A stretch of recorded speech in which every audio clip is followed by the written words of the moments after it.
webinar. Bueno, bueno, muchas gracias, Cata, por la introducción. Buenas tardes a todos y a todas los que están conectados en este momento. Bueno, espero que no se esté cayendo como la conexión, porque veo que algunos entran, salen y yo creo que tiene que ver con eso, pero vale. Pues nada, como decía Catalina, digamos, la idea de este webinar es hablar un panorama muy corto, como muy a grandes rasgos de lo que implica utilizar el cine experimental, los recursos de audio, de video, es decir, el audiovisual, eh, con dispositivos móviles, con cámaras, sean análogas, sean digitales y demás, eh, pero digamos como que dejando siempre muy en claro que lo más importante en la creación audiovisual, más que los recursos o las herramientas, pues es el proceso creativo.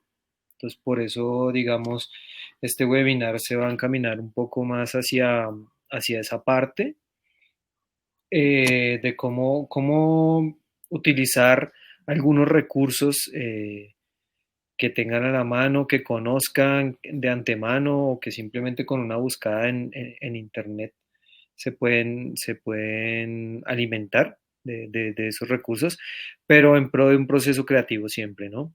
Digamos que desde lo que yo he trabajado ha sido muy de creación para cine, desde el experimental, también estoy muy enfocado en el documental actualmente, inclusive estoy en la parte de postproducción de el primer corto documental dirigido por mí, bueno, que ya pronto se sabrán fechas de estreno. Pero bueno, digamos que con respecto a lo que nos atañe acá, la idea es hacer una invitación formal a que se inscriban al taller de Wakakunan. Como lo dijo ella, como lo dijo Catalina, pues la idea es que estemos en la línea de que se trata de principios básicos de creación audiovisual, con lo cual vamos a hablar de algo de lenguaje cinematográfico, vamos a hablar de algo de montaje, algunas claves para grabar y siempre teniendo en cuenta que la limitante de estos mitos que nos han creado la industria del cine, que si no tenemos una cámara de más de 10 o 20 millones no podemos hacer una película. Digamos que voy muy en la línea de eso, de si tienes un celular, con un celular puedes hacer lo que quieras, lo que necesites. Asimismo, si no tienes un computador para editar, con una aplicación en el celular o en la tablet, puedes lograr cosas muy buenas, inclusive sin ellas, ¿no? Bueno, entonces, nada, digamos que podemos adentrarnos un poco más en el hecho pues, de conocer el cine, ya que somos poquitas. Me gustaría que de pronto participaran, si es posible, no sé si en el chat, Cata, o pueden activar los micrófonos. Pero la idea es que voy a lanzar una pregunta y ustedes como que me respondan desde lo que conocen. Sé que hay personas que trabajan aquí el audiovisual o que tienen nociones al menos de audiovisual, pero entonces me gustaría como eso, que le respondieran la pregunta como qué piensan que es el cine o qué mitos sienten que hay en torno a la creación de cine y de audiovisual. Como para hacer una película, ustedes que se han enterado que necesitan o digamos más bien la industria, cómo nos ha vendido la idea de qué es una producción de cine. ¿Me escuchas, Ari? Sí, Ok. te escuchamos. Yo siento que el mito es más como por lo sofisticado. ¿sí? Como que alguien que se dedica al cine es alguien que tiene como una mente o muy compleja o una manera, y es como un medio también muy complejo de hacer, digamos, no, lo que no quiero es como decir que no lo sea, pero sí hay como una aura de complejidad, de sofisticación sobre las demás artes. Yo imagino que eso se debe más, obviamente, porque creo que es una de las artes que se ha industrializado también, ¿no? Como que, pues porque hay como toda también como unas implicaciones no solo comerciales, sino pues de impacto hacia las personas a grandes dimensiones. Entonces creo que como que ese aire de sofisticación o de complejidad y de como de que sea muy, de que es como inalcanzable, eh, es para mí como una de las impresiones del cine, ¿sí? Como que la gente que se dedica a cine es alguien que no solo tiene mucho dinero, sino que está también en ámbitos también de esa categoría, ¿sí? Como de espacios que implica estar con muchos contactos importantes y obviamente lo es, pero creo que también justo como que estas redes nos han mostrado que hay mucha gente que hace cine con otro tipo de recursos y no quiere decir que sea menos.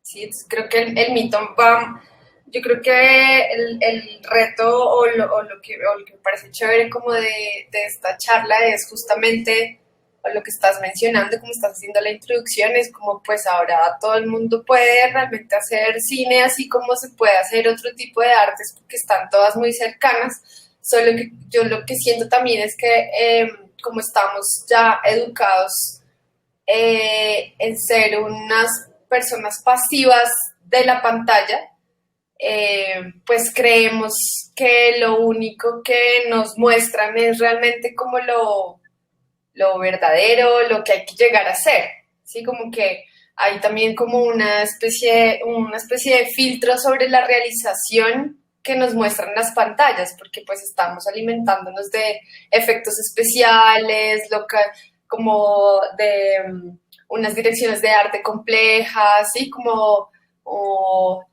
que hemos crecido como con justamente con esa sofisticación Sí. y creo que eso hace parte también como del mito, ¿no? Y como de ese sueño que no podemos alcanzar, aunque tengamos todas las herramientas a la mano. Inclusive si estudias cine, a veces es inalcanzable. Que ya lo estudias. Como, Sí, sí. Tú, tú tocas, tú tocas varios puntos que me parecen súper interesantes. Y uno es la complejidad, esta cosa de que sentimos que para hacer cine tenemos que grabar en 4K, que una cámara de 4K no baja de 20.000 euros. Es súper difícil de manejar, a veces toca entre dos, tres personas. Eh, Procesar eso también requiere unos computadores que manejen un nivel de información de procesamiento muy fuerte, etcétera, etcétera. Entonces, como que viene ahí un poco lo de la tecnología, ¿no? Como este hecho de que tenemos que tener tecnología muy costosa, tecnología de punta, que llaman, pero negamos que, por ejemplo, muchas cosas que tenemos olvidadas en la casa, inclusive yo tengo aquí, no las tengo olvidadas, tengo como un cajón lleno de cámaras antiguas que apenas llegué y como que volví a ubicarme en Bogotá, retomé. Eh, Hay cámaras con grabaciones de 1991, incluso antes, y eso para mí fue como un hallazgo súper impresionante y darme cuenta que la tecnología de punta de esa época era esa, ¿sí?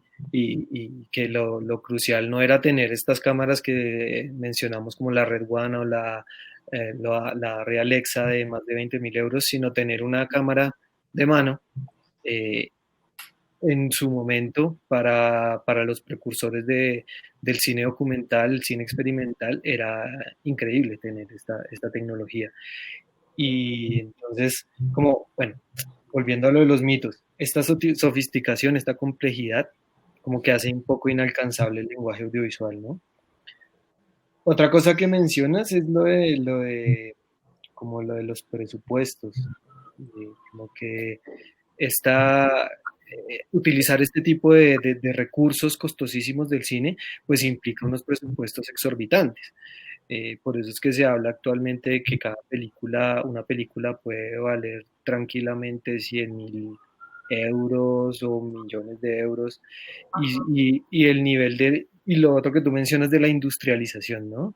Esta cuestión de que como hay una industria del cine, ¿sí? Que además es un arte que además se alimenta de todas las demás artes, por eso le llaman el séptimo arte, eh, requiere este nivel de complejidad que no solo se traduce en presupuestos, como venía diciendo, sino también en equipo humano. En un set de una película de ficción actualmente pueden haber 50 personas a 100 personas, sin hablar, por ejemplo, del Señor de los Anillos o producciones de ese tipo que pueden superar por mucho este número, ¿no? Versus los orígenes del cine en los que habían dos personas, o una, incluso. Claro. ¿No? Entonces, chévere, chévere eso que mencionas. De pronto alguien más quiera participar y hablar como de esos mitos que nos han vendido el cine. Pues yo tengo como una perspectiva y es generalmente siempre cuando pienso en una producción cinematográfica, pienso en el presupuesto. O sea, yo creo que eso es como en lo primero que pienso y creo que a partir de ahí varía la complejidad de la producción, ¿no? Entonces, si tengo mucha plata, puedo apostarle a tener un buen grupo de producción y por ende lograr hacer algo más complejo, pero si no tengo tanto presupuesto, no le puedo apuntar a tener un gran equipo de producción y por ende hacer algo complejo, ¿no? Porque pues como que uno desglosa siempre esos pagos, ¿no? Pagarle al sonidista, al director de fotografía, que obviamente son gastos que se van generando para lograr, digamos, producir una película o un corto, bueno. Entonces creo que es como lo que siempre pienso y yo creo que en general todos cuando relacionamos el cine para producir nos limitamos desde un principio por la plata, ¿no? En general con los proyectos artísticos, ese siempre es como uno de los primeros limitantes, como, bueno, necesito conseguir a alguien que me patrocine para poder hacer mi proyecto, ¿no? Porque si no tengo plata, entonces no hago nada. Entonces, pero también es como una limitación súper, no sé, siento que se puede resolver. Obviamente van a variar, como que es muy diferente si yo tengo un montón de plata y puedo llevarme al equipo de producción a grabar a Italia, si me toca quedarme aquí y buscar otra manera de generar un discurso y sí, un discurso diferente del que podría proponer en una primera instancia, ¿no? Exactamente. Y por ejemplo, ahí viene otro tema y es el hecho de que siempre pensamos en eso como primer recurso, ¿no? Por ejemplo, les puedo hablar de que hay películas que se hacen con puro material de archivo, ¿sí? Encontrando películas viejas, inclusive en internet, buscando en YouTube. Ustedes descargan ahí con una página los videos y pueden hacer un montaje y se han hecho películas de ese tipo que se vuelven muy recursivas. No es necesario ir a Italia, como decías tú, sino yo puedo recrear Italia desde otra forma de abordarlo, ¿no? Y otra cosa que tú mencionabas con respecto a los rodajes, el hecho de los roles, que va también además creando jerarquías, ¿no? Entonces, es muy curioso que, por ejemplo, cuando uno ingresa en un máster, o en una carrera, eh, cuando es muy específica la carrera, digamos, si tú estudias dirección de fotografía, de una vez te van diciendo los profesores como, bueno, ¿usted qué va a hacer? ¿Va a ser primer asistente? ¿O va a ser foquista? ¿O va a ser lead? ¿Qué va a hacer? ¿Y cómo se debe comportar frente al que está arriba?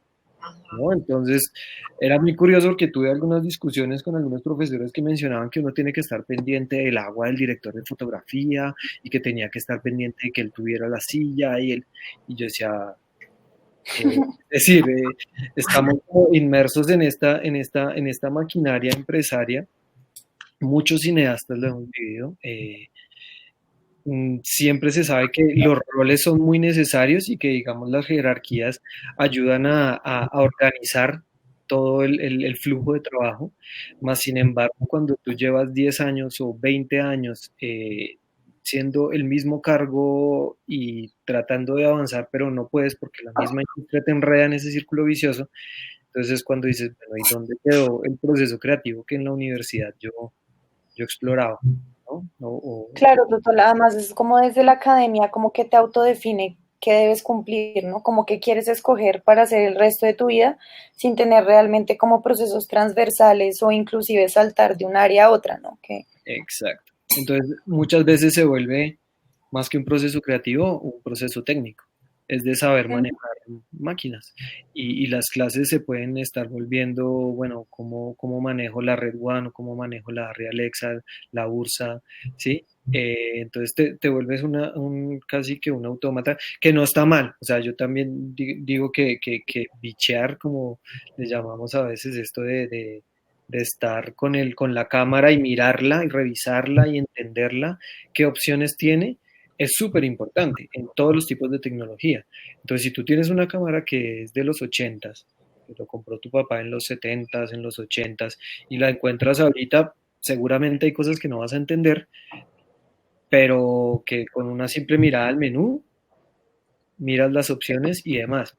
Y ahí me gustaría como pensar que esa cámara, así sea antigua, así sea entre comillas obsoleta en cuanto a generación de imagen, te da unas posibilidades de, de estilo, de estética, que no te da la tecnología actual y que además la tecnología actual quiere imitar. ¿Sí? Por Sí, ejemplo, total. es Como muy chistoso que ahorita, por ejemplo, está de moda lo vintage, ¿no? Entonces, como que tú bajas una aplicación y tú pones ahí con el aplicación de VHS. Bueno, y no sé, yo tengo un VHS y tengo una cámara, ¿cómo grabarla? Con un cable simple, que de hecho les voy a mostrar, lo tengo por acá, lo conseguí en el centro. Con este Ok, cable uno puede digitalizar cualquier, casi que cualquier cámara análoga y vas a tener un look inclusive mucho más auténtico y va a ok. ser como muy bonito. Entonces, bueno, un poco alrededor de todos esos mitos que hemos mencionado, es gracioso que, por ejemplo, los festivales siempre, por ejemplo, alguna vez escuché que para entrar a Cannes no podías llegar con una cámara, con una película que no fuera grabada en 4K. Y hace unos años ya hay películas que se han grabado en Full HD con una cámara Canon, con una cámara Nikon, porque lo requiere la película. Tú no te vas a ir a la selva a grabar un documental sobre los indígenas, sobre un personaje que vive en las montañas con una cámara de este tamaño. Es que es claro, imposible, total. ¿sí? Entonces los festivales mismos, debido a la demanda también y a las nuevas posibilidades que han surgido pues, de los jóvenes cineastas y demás, han empezado a abrir estas posibilidades de exhibir este material de una forma, de un nivel cine, ¿sí? Digamos, tal vez igualando la sofisticación que hablamos de los festivales, pero dándole cabida a estas nuevas propuestas también. Inclusive los límites de la estética se están rompiendo en torno a qué es cine y qué es, por ejemplo, arte visual. ¿Sí? Que es Ujú. las artes visuales. Hay cineastas que, que lo que hacen actualmente tú lo ves y dices, "Bueno, esto no tiene historia, esto no está, pero tiene una experiencia detrás, tiene un montón de cosas que hacen parte del proceso del arte, más que del proceso de cómo se concibe el cine. Y bueno, otro de los factores, el último que iba a nombrar, que ya todos lo dijeron, gracias, era pues la cosa del guión, ¿no? La cosa de que la Ujú. escaleta, de que siempre está todo súper escrito y tú tienes a un productor o una productora detrás así gritándote todo el tiempo y diciéndote, pero es que el guión dice esto, ¿sí? Entonces, a menos que el director cambie de opinión, tú vas a operar la cámara de la manera que él te lo dice, ¿vale? Si eres camarógrafo. Entonces, bueno, digamos que habiendo dado como ese panorama de lo que se entiende ahorita por cine, quiero rescatar una frase que me encanta y siempre trato de citarla, tal vez también para recordármela a mí mismo, sobre que habla Jonas Mekas sobre el cine. Entonces dice, en estos tiempos de la enormidad, de las películas para el gran espectáculo, de las producciones de cientos de millones de dólares, quiero tomar la palabra en favor de lo pequeño, de los actos invisibles del espíritu humano, tan sutiles, tan pequeños, que mueren en cuanto se les coloca bajo la luz solar. Digamos que Jonas Mekas es, para quienes no lo conocen, uno de los referentes del cine, no solo del cine, sino del cine experimental y el cine documental. Es una persona que hacía películas siempre con su mano y una Handycam, no más. Él empezó a mandarse cartas visuales con otros artistas del mundo y empezó a plantear esta idea de que el videotape, el handicam, el video en la mano, sin trípode, inclusive con esta cosa de que tiembla, ¿sí? Porque estamos acostumbrados a las imágenes súper estilizadas en las que el estabilizador está presente siempre. Si ven un poquito, dicen, uy, eso es un error, ¿no? Entonces Jonas Mekas empieza a darle como valor a estas opciones, a estos formatos análogos, inclusive, y siempre recordando que el cine viene de lo analógico, ¿no? De lo palpable. Se hacía en un cuarto oscuro, igual que la fotografía. Tenía uno la posibilidad en la banda de fotogramas, en la cinta, de ver la liniecita al borde, que era el sonido, ¿no? La banda de sonido. Entonces, esta magia, digamos, se ha perdido. Y yo quisiera como tratar de volver a lo esencial del video. Digamos que digamos que en el taller, por ejemplo, eso es lo que vamos a tratar, como cómo hacer cine, cómo hacer audiovisual, cómo hacer un podcast, cómo hacer un canal de YouTube, depende de los intereses que tenga cada persona, con lo que tengan en casa. ¿Sí? Si tienen un celular, con eso. Si tienen un micrófono, con eso. Si tienen una forma de grabar con el computador online, con lo que sea. ¿Listo? Y en ese sentido, por ejemplo, ustedes que ven como lo básico para hacer un proyecto creativo en audiovisual, como qué es lo esencial, qué se necesita. Tal vez un dispositivo y una idea, ¿no? ¿Con dispositivo te refieres a un celular, una cámara? Ok. Y una idea. Muy bien. Digamos que eso es lo primero, pensar qué es lo que quieres. Uh-huh. ¿Sí? Pensar qué es lo que quieres. Inclusive a veces la idea surge después del dispositivo. Uh-huh. ¿No? Primero cojo el celular porque, no sé, hay una hora en la que en la ventana aquí en cuarentena me di cuenta que a las 3 de la tarde siempre llega el sol. A mí me pasó eso. Me di cuenta que a las 3 de la tarde siempre llega el sol a la sala y a mi mamá le encanta ir a tomar el sol a la sala. Además ella maneja piedras, trabaja con piedras, entonces saca todas sus piedras al sol y las limpia y demás. ¿Yo qué hice? Lo único que hice fue empezar a sacar el celular y ponerlo frente a ella. A veces como que con la incomodidad de ella, de que graba, que le está pasando, ¿sí? O no me grabe y demás. Pero se generan unas cosas impresionantes con el simple hecho de coger tu dispositivo y explorarlo e ir generando una idea. Yo quiero adicionarle a algo y es la luz. La luz es lo más esencial. Entonces siempre hay que pensar como qué situación de luz tengo, si me es más fácil grabar en la tarde, si me es más fácil grabar en la mañana. o si me es más fácil grabar con una luz artificial. Por ejemplo, no sé si ustedes noten que en este momento mi cámara web tiene como grano, como ruido, y es porque mi cuarto es muy oscuro a esta hora, y la luz no llega directamente y tiende a un rojizo, pero si yo grabo en la tarde la imagen es totalmente distinta. Entonces siempre pensar en eso. Lo otro, con el dispositivo viene el encuadre, que es lo que tenemos literal en las webcam, en donde sea, si en las webcam pues es el formato o rectangular o cuadrado, en el celular pues la limitante es esa. Y alguna vez escuché a un cineasta que decía eh, eh, que encuadrar o grabar o fotografiar es un acto más que de escoger, es de discriminar. Porque Mm, básicamente tú estás con esta limitante del cuadro, digamos mi cuadro es este en este momento, ¿cierto? Estas cuatro tal. Y ustedes no ven el desorden que tengo acá, ni ven la guitarra que tengo acá, ni ven que el gato está por ahí jodiendo, ¿sí me entienden? A menos que entre. Entonces siempre tener presente eso, que mi encuadre es mi forma de componer.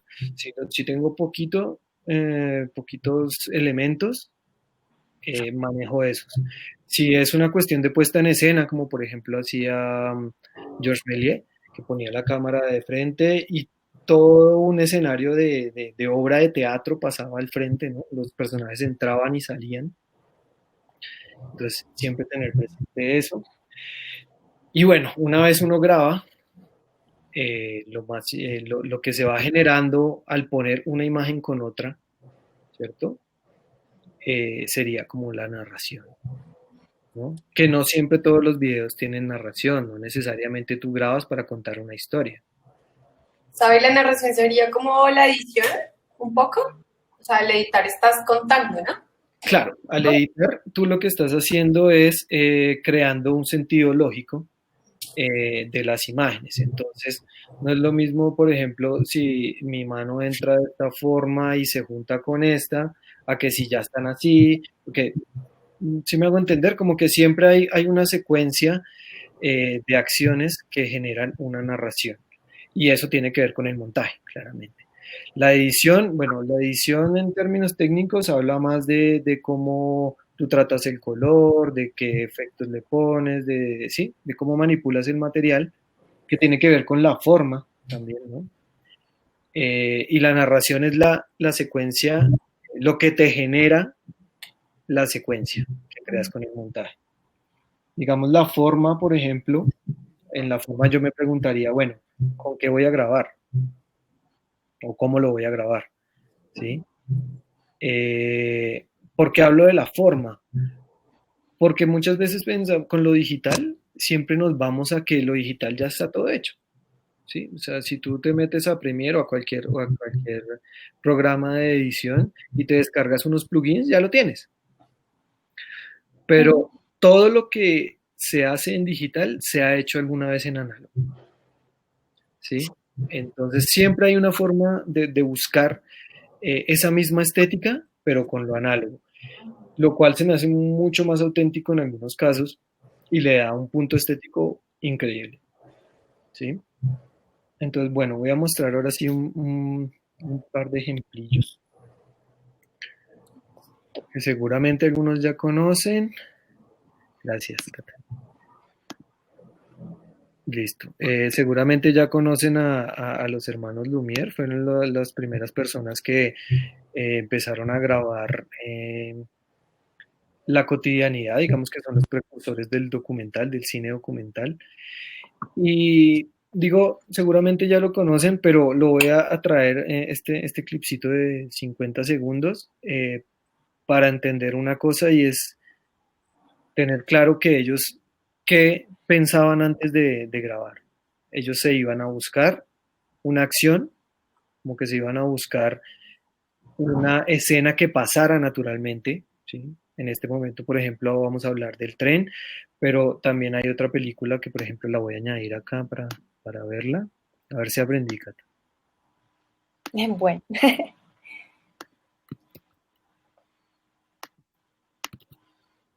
Y es esta, por ejemplo, que es en la fábrica. Veamos primero una secuencia de esta. pequeño.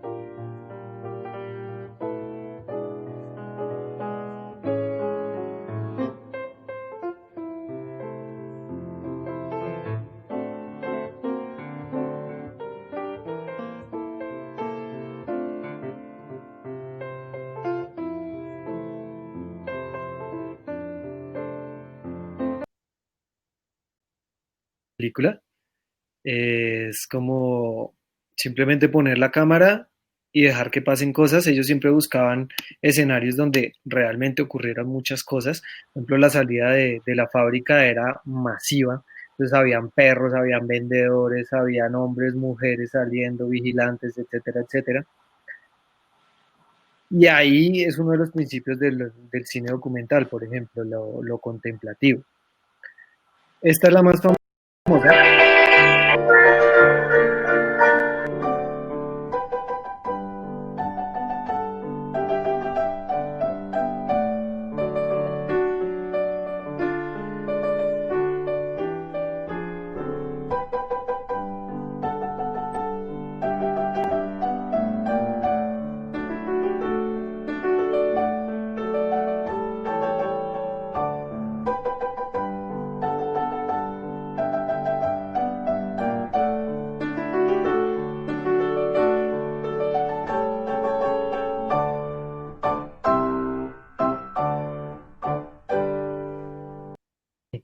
Bueno, aquí hay algo con lo formal, con la forma, y es que quiero mencionar que si vieron esas, como esos momentos en que se ve como un ruido que entra, como una parte blanca, como si fueran errores, lo que llaman ahorita, que inclusive ahorita muchos editores buscan ese loop de volver a que tenga algo de ruido, que tenga algo de vida la película con lo digital.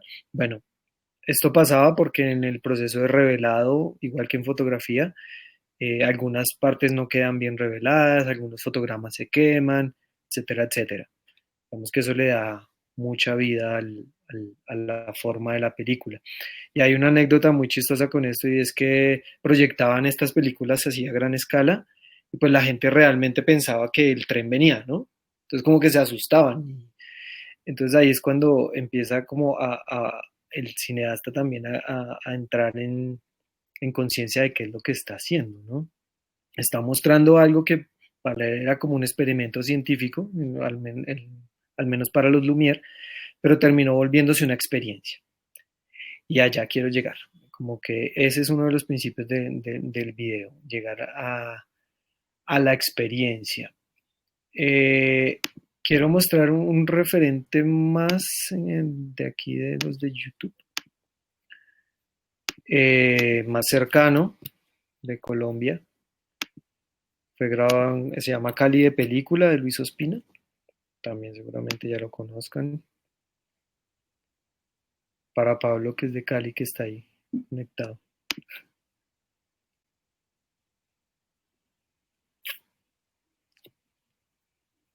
Ay, no funciona.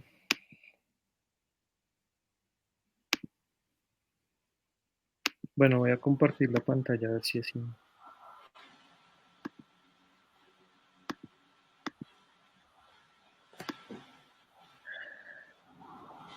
Ahí estamos viendo, ¿cierto?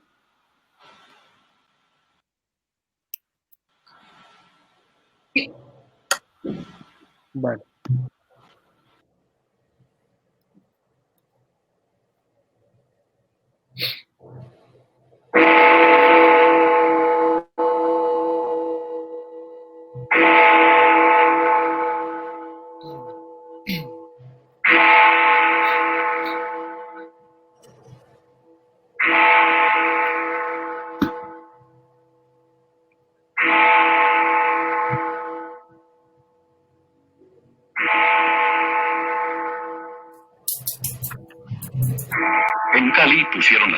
cruces para que no entrara el diablo. Pero el diablo estaba adentro y no ha podido salir.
Señores, esta es la gran feria de Cali.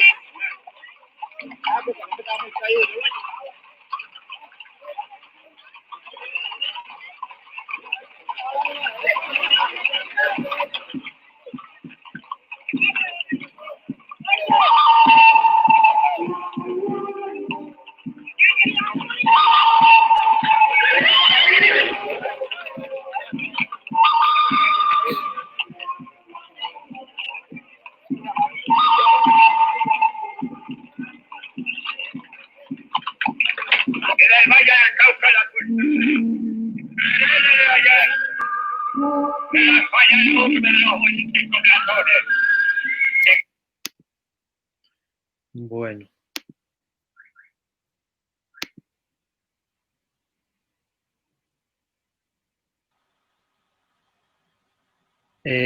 listo. Entonces, digamos, en esta película, Cali de película, ya, digamos, podemos identificar algunas otras cosas, como lo que hablaba Tatiana de la cuestión de la narración. Eh, Ellos le dan un sentido desde el inicio. Simplemente va a ser un ejercicio documental en el que ellos van a grabar lo que pasa en la Feria de Cali, ¿sí? Pero no es lo mismo si viéramos esas mismas imágenes que ellos mostraron sin los sonidos que le pusieron, ¿sí? Y sin el hipertexto que tenía antes, que era la lectura de que las tres cruces las pusieron en Cali para que no entrara el diablo, pero el diablo ya estaba adentro, ¿no? Y apenas terminan esa frase, ¡pum! Ven de una vez las máscaras del diablo y toda la cultura que hay en torno al diablo, las armas, la plata. Entonces, literalmente ahí están dándole otro sentido, otra lectura a la narración audiovisual, ¿no? Bueno, quiero mostrarles un par de cositas que hice yo, esto es de mi autoría, que me ayudan a ejemplificar otra de las cosas a las que quiero llegar, que es el hecho de... Ahí olvidé cómo era ya la pantalla.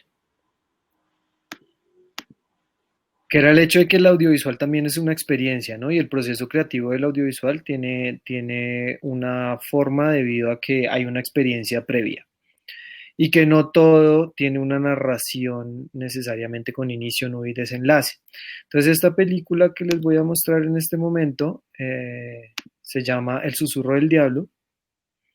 La hice, digamos que uno de mis referentes también es Luis Ospina. Él me identifico mucho con su obra y descubrí una película que hizo él, un videoarte de unos minutos que se llama Insomnio.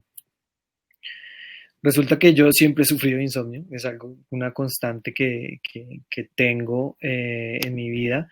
Y en una de las épocas más fuertes de mi insomnio, que fue cuando estuve estudiando en España, pues me surgió esta película que es de un corte totalmente experimental, y en la que no cuento una historia de cómo es mi insomnio, sino más bien quiero dar a conocer una experiencia del insomnio, que es algo supremamente distinto y que es algo muy difícil también, ¿no?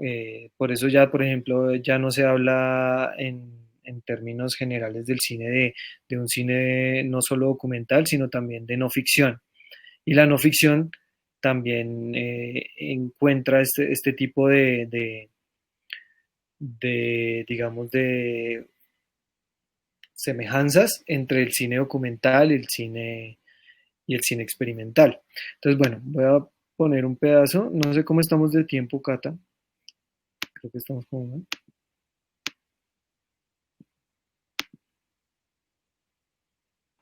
Perdón, tenía el audio apagado. Vamos bien. Ok. Bueno, voy a poner la introducción. No sé cómo estemos de sonido también porque la primera parte es susurrada. Entonces, pues si no escuchan, me avisan. De una.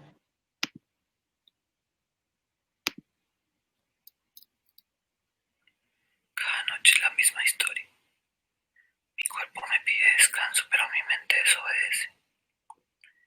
Es un estado muy cercano a la muerte, en donde recibo la visita de seres y pensamientos ajenos a mí.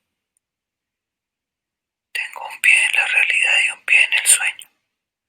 Noto una delgada línea entre ellas. Siento que puedo saltar de la una a la otra a voluntad, pero no es mi entera voluntad la que opera mi mente. El diablo ha llegado de nuevo a visitarme. Tal vez nunca me enseñe su potente trino en claves de violín. Solo espero que en esta pequeña muerte llamada insomnio me muestre alguna faceta útil en la que no sienta que muero lentamente.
Bueno, la voy a dejar hasta ahí. Eh, bueno, digamos que la película, no sé si la pudieron escuchar bien, hay muchos sonidos que son muy sutiles. Eh, ¿No les están escuchando? ¿Sí? No sé si yo estoy escuchando. Sí Ah, se bueno, escucha bien, ¿sabes? ok. Bueno, entonces digamos que la idea de la película surge de mi, necesariamente de mi experiencia del insomnio. ¿Y qué ocurre cuando yo estoy con insomnio? Que hay épocas en las que estoy como muy mal. Toda la película se hizo casi totalmente bajo el insomnio, casi que dormía en el día y grababa en las noches. Pero durante el proceso creativo de la película hubo muchos escritos, hubo canciones, hubo música, estuvo El Trino del Diablo, es una de mis obras favoritas de Tartini y siempre la traigo a colación. Cuando me puse a indagar sobre cómo Tartini creó esta historia, esta melodía, perdón, y me pude dar cuenta que el proceso, que fue algo muy similar. A veces uno en el insomnio como que está con un pie en la realidad y un pie en el sueño, ¿sí? Como que sabe que está despierto, pero está pensando cosas que en el día no pensaría en un estado, digamos, más sobrio. Entonces como que me sentí muy identificado con la sonata de Tartini, eh, razón por la cual la incluí en el audiovisual. Y otra cosa que quería mencionar de ahí de la película es, esa película la hice con una cámara de video 8 prestada, inclusive estaba en Madrid, no tenía este tipo de cámaras, me prestaron el cable para digitalizarlo y mi grabadora de sonido nomás. Y una linterna. Entonces fue literal poner con el trípode de la cámara, hacer un pequeño movimiento e ir grabando lo que hacía la luz, casi que como representando un poco la presencia de, como esta mística que tiene el insomnio también, de que a veces tú sientes como cosas muy, desde el silencio, desde la soledad, sientes cosas que son como muy, casi que de otro mundo, es como si estuvieras y no estuvieras. Entonces digamos que todas estas experiencias las conjugué y traté de hacer un audiovisual que jugara con la experiencia. No quería pararme frente a la cámara y decir estoy pasándola mal o el insomnio es tal o cual, sino más bien expresar una experiencia. Y lo que me parece valioso de esta película es que los recursos que utilicé fueron más de escribir todas las noches, de ver películas, de estar en constante comunicación conmigo mismo, ¿no? Fue una película que hice yo solo. Yo operé todo, yo edité todo, etcétera, etcétera. Entonces, ese es el valor que tiene un poco la recursividad técnica y la recursividad discursiva en el audiovisual, en el video. No sé si tengan de pronto alguna pregunta, inquietud. Eh, yo tengo una pregunta. Dime. ¿Hay manera de hacer edición sin, digamos, tener conocimiento de Premiere o algo así como hay? O sea, ¿qué alternativas hay para editar en caso de que uno no tenga ni idea de edición?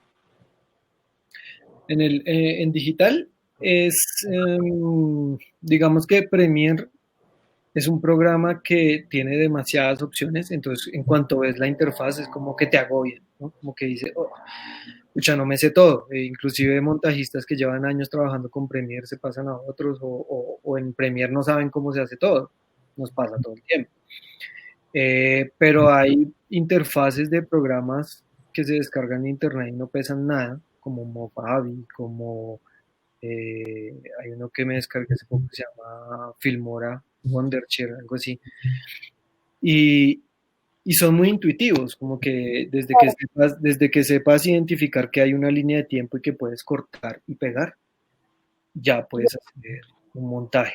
Porque ese es el principio básico del montaje. Digamos, los montajistas antes estaban en cuarto oscuro ya pegando, o sea, o bueno, no solamente en cuarto oscuro, literalmente cortaban la cinta y con una maquinita que es de una simpleza increíble. O sea, tiene una cinta y tú bajas una tapa y pegaban los dos fotogramas. ¿Sí? Inclusive los fotomontajes o los, estos efectos en los que estaban, digamos, por ejemplo, la misma persona dos veces, era que se grababan de un lado y del otro el fotograma y se montaban uno sobre otro. Y como era una película translúcida, pues entonces se lograba este efecto de que como si estuvieran los dos, como en el Chavo cuando estaba Ñoño y el señor Barriga, por ejemplo, ese tipo de cosas ocurren muy sencillamente en el formato físico. Pero estos programas, como te digo, bueno, eso lo vamos a ver en el taller. La idea es que con herramientas muy sencillas, online inclusive, hay programas que ni siquiera te tienes que descargar, sino online, aplicaciones que con saberte dos o tres cositas y tener muy claros los principios de montaje, puedes lograr unos videos muy bien logrados. Súper, qué nota. ¿Alguna otra pregunta tienen? Sí, como para ir cerrando. ¿No? Pues de pronto contarle a los que están conectados cuál es el temario, así como súper resumen, pero el temario un poco como del taller para que se antojen así un montón. Bueno, el taller son 5 sesiones. Es muy rápido, pero lo interesante, digamos, que lo planteamos a manera de proyecto personal. Entonces, dependiendo de las inquietudes que tenga cada persona, dependiendo del proyecto que quieran hacer, pues se va a abordar en las 5 sesiones de esa forma. Vamos a ver algo de lenguaje cinematográfico, aunque a mí me gusta ver el lenguaje cinematográfico, que bueno, que es esto de plano medio, primer plano, plano americano, no sé qué, pero me gusta verlo para que también rompan con eso, y como para que caigan en cuenta de- al momento de grabarlo, de cómo hacerlo, pero también que digan, pues no lo quiero grabar de esa manera, quiero grabar de una forma más intuitiva, dependiendo de lo que requiera. Y lo que tú preguntabas, vamos a ver algunas cuestiones de montaje, sobre todo como conceptuales, pero también como ver la herramienta y decir, bueno, vamos a cortar y pegar y armar la narración y ya poco más, ¿no? Algo de edición. Eso es. Quisiera mostrar un último referente pequeñito. Sí, Y listo.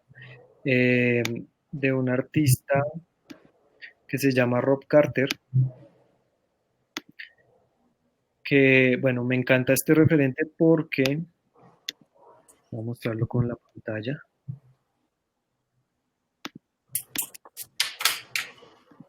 porque es una persona que trabaja, él trabaja en la arquitectura y empieza a llevarla a otros lugares, es artista visual, entonces lo que hace es tomar fotografías, bueno, no tomarlas, o sea, no fotografiar, sino tomar fotografías de archivo que ya existen, cortarlas literalmente y crear animaciones stop motion, que es foto a foto, tomando foto, cambiando algo y otra foto, eh, y después montándolas en video.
Vale.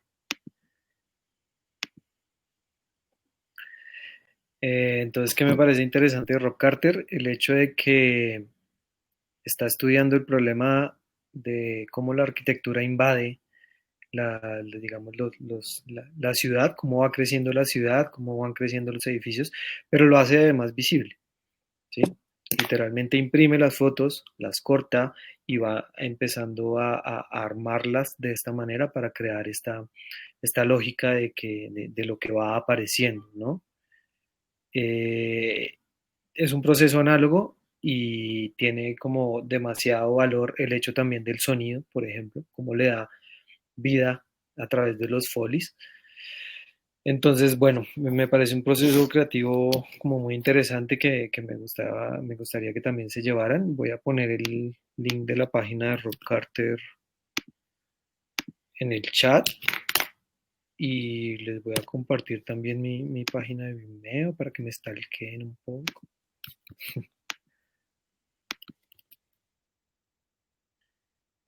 Y bueno, poco más. La invitación es a que se inscriban al taller. Vamos a sacar alguna publicidad ahora, ¿cierto? Como acá con el Cata. Pues para que Sí, la compartan. ahí les aparece un botón por si quieren dirigirse de una al vínculo del taller de la página para que lo vean. Exacto. Y pues bueno, si se inscriben, chévere. Si no se inscriben, chévere que lo compartan también. Y ya, esa es la invitación. Como que si tienen algo más que agregar, si no, lo dejamos ahí. Bueno, no, pues muy chévere. Pues nada, yo creo que ya Javier lo dijo todo, pero sí, súper invitados a que se metan a la página, chismoseen el taller que va a estar dictando Javier. Y pues si tienen dudas o preguntas, pues siempre pueden contactarnos y ahí pues las responderemos todas. Y gracias por acompañarnos. Y Bueno, gracias, Javi, por el webinar. Estuvo muy chévere. no, a ustedes por el espacio.